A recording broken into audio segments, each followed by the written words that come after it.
Story 1. This story takes me back to my time in the Air Force, stationed in Louisiana. I am not going to name the base, but for those familiar with the area, you might figure it out as I describe the details. It was a few years after I had arrived there in 2006, and the events of that night still send shivers down my spine. When I first got to the base, we new troops were greeted with a mix of warnings and eerie tales. There was one about a man in a top hat who wandered a long, narrow dirt road near a storage facility. Another involved a crazed man who was hit by a patrol car and disappeared into the woods nearby. But the story that stuck with me was about a little girl. The tale went like this. During the construction of the storage area, a little girl had been visiting her father, who was working on site. She had been playing on one of the structures when she tragically fell and died. It sounded like a campfire ghost story, but something about it unsettled me. On my second night on duty, my partner, Jason, who had been at the base for years, told me this story in vivid detail. To make things worse, he drove us to the very spot where it supposedly happened, killed the engine, and let the silence fill the air. He tried to scare me a few times, but nothing unusual happened that night. Fast forward 3 years. By then, I was familiar with the base and had worked in the storage area more times than I could count. That area had been mostly shut down, except for some sections that required random checks. My partner that night was Mike, and we were assigned to patrol the storage area. Our usual vehicle was in the shop, so we were stuck with a cattle truck. If you have ever been in one, you know it is big, loud, and cumbersome. Not ideal for a night patrol. The night was uneventful at first. We had done 2 of our 3 required checks without any issues. At around 4 o'clock in the morning, we decided to knock out the last check. To access the area, we had to unlock and relock 2 massive gates. Mike was driving, and I was the spotter, using a flashlight to check the locks. Everything seemed routine until we turned onto a road called Echo Street, the same road tied to the story about the little girl. As we rolled down Echo Street, I started to feel uneasy. The air felt heavy, and the usual hum of the truck and faint sound of the radio seemed muted. Halfway down the road, an eerie silence took over. It was as if the night itself was holding its breath. Then, I heard it, a low, drawn-out groan, like someone in pain. It sounded distant at first, but unmistakable. I turned to Mike, thinking he was messing with me. "Cut it out, man," I said, my voice shaky. Mike looked at me, confused. "What are you talking about?" I gestured for him to be quiet and listened again. The groan came back, louder this time, and it felt like it was inside the truck. My heart pounded as I turned off the radio and whispered, "Do you hear that?" Mike killed the engine and froze. The groan came again, clear as day, a horrible, guttural sound that sent chills through both of us. It was like someone struggling to breathe, as if they were gasping for air. Mike's voice cracked as he asked, "What the hell is that?" We sat there, paralyzed, listening to that sound. It grew louder, as if it were coming from all around us. Inside the truck, outside, everywhere. Without saying a word, Mike threw the truck into gear and floored it. He took the curve so fast, the truck nearly tipped over, but neither of us cared. We just wanted to get out of there. When we reached the gates, I jumped out to unlock them as quickly as I could while Mike kept watch. We sped through, locked up behind us, and headed straight back to the main base. Once there, we reported everything to our flight chief. To our surprise, he believed us without hesitation. "I have experienced something similar," he admitted. "Once in that storage area and once in the jailhouse." Hearing that from someone in authority only made it worse. I avoided Echo Street from then on, and I never returned to that area after dark. Even now, the memory of that groan sends chills down my spine. Whether it was the little girl's spirit or something else entirely, I will never forget the terror of that night. Story 2. I have not shared this story with many people, just my wife and a few close friends. It happened decades ago when I was in the Army, working as a radio operator during the Vietnam War. Even now, I can recall it like it was yesterday. I was fresh out of high school, barely old enough to understand the world, let alone why we were fighting this war. All I knew was that I had a responsibility to my brothers in arms. We arrived late one humid Friday evening. After disembarking, we were loaded onto buses that drove us to our barracks. The air was thick with moisture, and the stench of sewage from a recent storm hung heavy in the air. That first night was uneventful, but the atmosphere was tense. During basic training, our drill sergeants told us stories that added to the anxiety. The half-moon was hanging low in the sky, peeking out from the clouds as we sat around cracking jokes to pass the time. I was not much for humor, so I mostly listened, trying to absorb the camaraderie. My role in the unit was crucial. I was the guy responsible for keeping communications flowing. Back then, radios were not compact. I carried a bulky box on my back, along with other supplies and gear. It was not glamorous, but it kept us connected. Shortly after arriving, I was assigned to a new unit. Their previous radio operator had been killed by a landmine, and I was the replacement. My first combat experience came not long after joining them. We were deep in the jungle when it happened.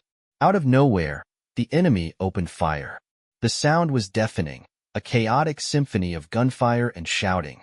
We dove for cover and returned fire in their direction. The firefight felt like it lasted forever, though it was probably only a few minutes. When the dust settled, we advanced and secured the area. That was when I saw them. 3 Viet Cong soldiers lying lifeless in a pool of blood. Just moments earlier, they had been alive, maybe talking and laughing like we had been. Now they were gone. It hit me hard, but I also felt justified. They were trying to kill us, and if we had not acted, we would have been the ones lying there instead. A few days later, we were reassigned to another area with heavier casualties. I had grown used to the violence by then, but that did not make it any easier to watch friends die. One day, my non-commissioned officer, NCO, informed me that someone wanted to see me. That someone was an older man, probably in his late 50s, who introduced himself as Richard Douglas. He was an intelligence officer, and he had orders to transfer me to his unit as a radio operator. I was not thrilled to leave my squad, but orders were orders. We boarded a Huey helicopter and flew to a heavily wooded area dotted with Viet Cong huts. The place had clearly seen some intense fighting. There were soldiers milling about, but something about them felt off. They were not like the guys I was used to. They had no fear in their eyes, no camaraderie, no emotions at all. When I tried to talk to one of them, he just stared at me blankly, like he was not even human. It gave me chills. Douglas and I entered one of the smaller huts, and he told me to stay put. He said someone would come for me, but curiosity got the better of me. After waiting a while, I wandered over to the main tent. I peeked inside, and what I saw made my stomach drop. There were 6 murky containers lined up on a table. Inside each one was a severed head. Enemy combatants, hooked up to wires and tubes. A greenish liquid swirled around them, and their mouths and eyes twitched like they were still alive. It was the most horrifying thing I had ever seen. Before I could process it, a hand clamped down on my shoulder. It was Douglas, and he was furious. I stammered something about what I had seen, but he cut me off and ordered me back to the hut. The next thing I remember is waking up in a triage unit. My ribs were broken, my collarbone fractured, and I had no memory of how I got there. I never saw Douglas or those strange soldiers again. To this day, I do not know if that was even his real name or what they were doing in that camp. Maybe it was some kind of intelligence operation, but whatever it was, it left me with questions I will never have answers to. Story 3. It was one of those nights where the air felt heavy, like it was charged with something unseen. The kind of night where every sound seems sharper and every shadow feels alive. My heart was pounding like a drum as our armored vehicle veered off the gravel road, crashing through the thick underbrush. It had been weeks since Bravo unit went silent, disappearing without a trace.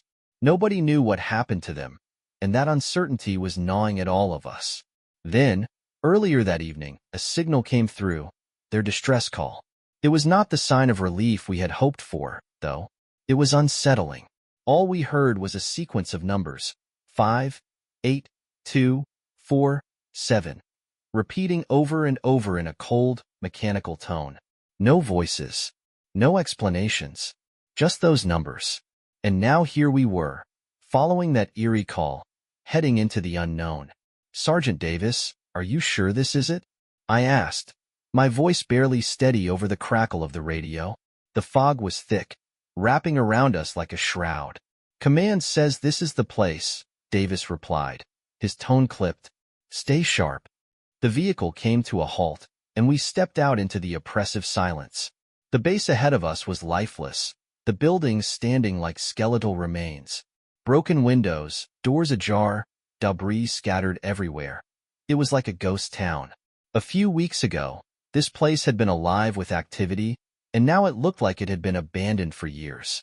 The fog hung low, muting every sound except the crunch of our boots on the rubble and the faint, haunting transmission of those numbers. 5, 8, 2, 4, 7. The voice droned, over and over, like a mantra. We moved carefully, weapons at the ready, as Davis whispered for us to spread out and search. Inside the command center, the air was stale, and the console's blinking lights were the only source of illumination. The same sequence of numbers played on a loop from the speakers. Corporal Lee, usually composed, whispered, "What does it mean?"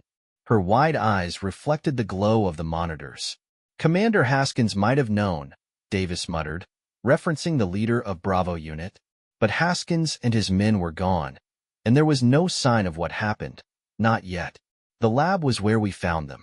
The door hung crooked, like it had been forced open in a hurry. The smell inside hit me first. Decay mixed with chemicals. Broken vials and scattered equipment lay everywhere, evidence of something interrupted abruptly. Then we saw them. Bravo Unit, or what was left of them. The bodies were sprawled across the floor, their faces frozen in expressions of pure terror. But there were no visible wounds, no signs of a fight. It was as if they had been frightened to death. I felt my stomach churn as I tried to make sense of it. "Over here," Lee whispered, pointing to a corner. Commander Haskins lay there, his stiff hand clutching a notepad. Scrawled on it, in shaky handwriting, was the same sequence of numbers. 5, 8, 2, 4, 7. Beneath that, a single chilling sentence: "They are coming for us." My blood ran cold. Who? Or what? And were they still here? The base seemed to close in around us. The silence felt alive, the fog thickening as if to smother us.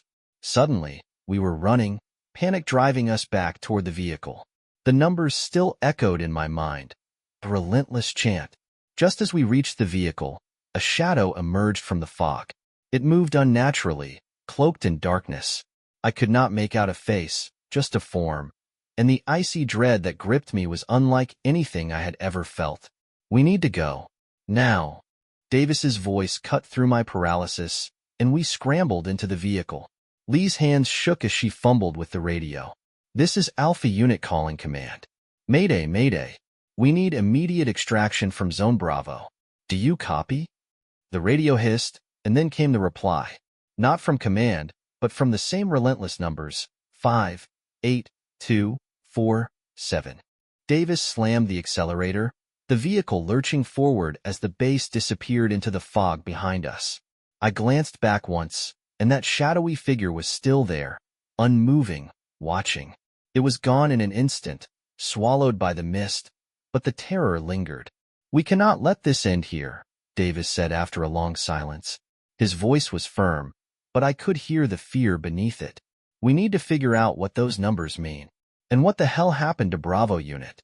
As dawn broke, casting pale light over the landscape, I felt a grim determination settle over me. We had survived the night, but the mystery was far from over. The haunting echoes of that base, the twisted remains of Bravo Unit, and the cryptic numbers all pointed to something bigger and far more terrifying than any of us could comprehend. Even now, those numbers haunt me. 5, 8, 2, 4, 7. They are etched into my mind, a chilling reminder of that night and the horrors we left behind.